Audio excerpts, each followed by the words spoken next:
Hi everybody, it's Casey Williams.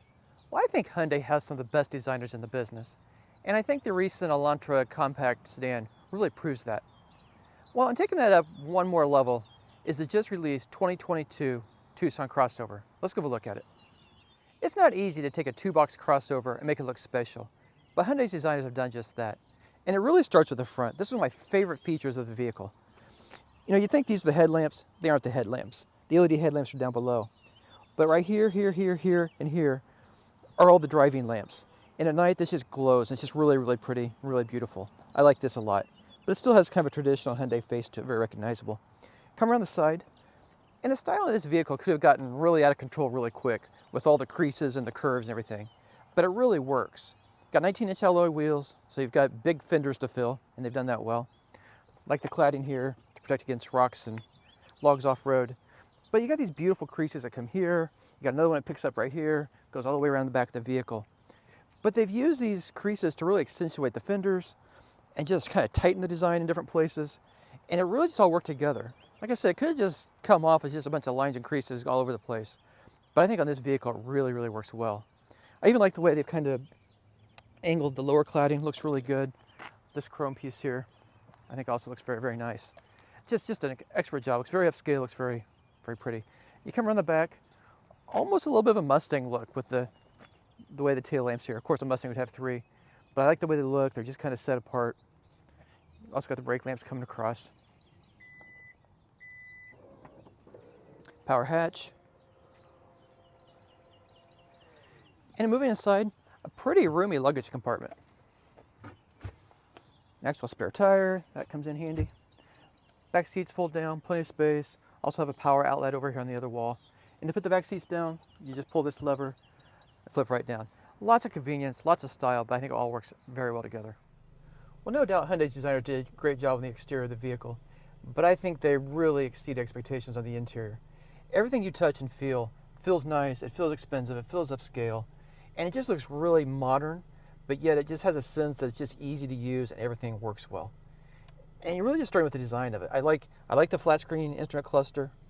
I like the touch screen here, works out well. There's no volume and tuning knob, but I'm fine with that on this one. Volume's here, tuning's there, it works really well. You can also swipe screen it to go through the stations. But I also like the graphics. You like the vacuum tubes here. We've got it on channel 71. But I think that's just clever touch. There's lots of little touches like it in this vehicle where it's just like, you could have just put the numbers on the screen, but they didn't. They just went a little bit further and just made it look and feel special. Below that, you got dual zone automatic climate control. And I like too, just like how the buttons are integrated in the console. These are the gear selectors here, in reverse, drive, neutral, park. That's all right here. That's very easy to use. Again, looks good, easy to use. I like that. Heated and ventilated front seats. They're leather, of course. Heated steering wheel. And I like the steering wheel. I just like the design of the steering wheel. I like the way it feels. I like the notches here to get your hands around it.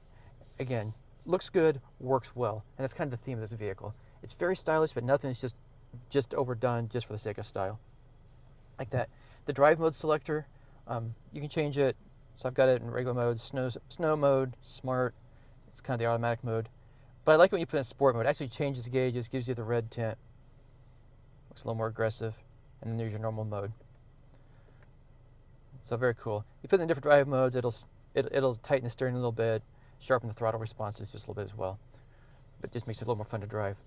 And this car has the Bose audio system on it. It's got the panoramic sunroof, some really nice features there, and a full suite of crash avoidance systems. It's got adaptive cruise control. It's got lane centering steering. That's very convenient when you're on the highway. Just take a little bit of load off the driver. It's also got the forward collision alert with auto brake, lane keep assist, blind spot warning, rear cross path detection. Pretty much a full suite there. Beyond that, though, it's got the rear child seat reminder. So if you left your kid back there on a hot day, it'll remind you you've done that. It also reminds you when you've left your phone here on the wireless charger.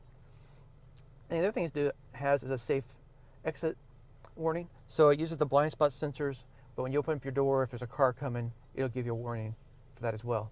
And then one other really cool thing that you can see in the instrument cluster I think is really cool. When you turn the turn signal on, it gives you a blind spot camera for the right side. There it is on the left side. So you can see if there's anybody in your blind spot as well. So, just kind of beyond the standard safety features, it has some really nice, clever things I think really make your job of driving a lot easier.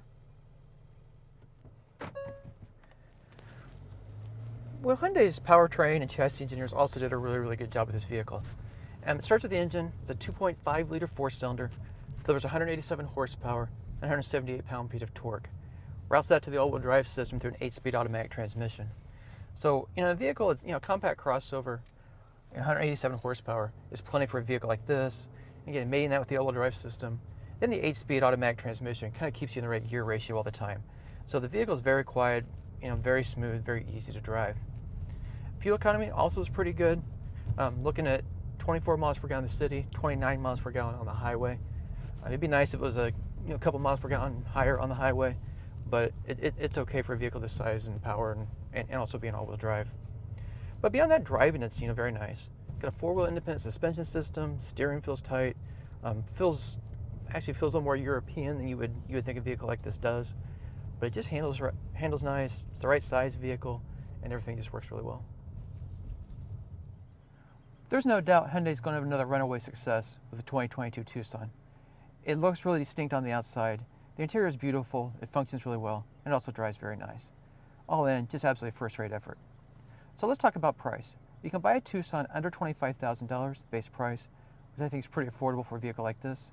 But this one, with every option you could ever want on a compact crossover, you're at $37,454, which I think also is a pretty good value in this class. Well, next week, we'll have another fun vehicle. Until then, storm forward.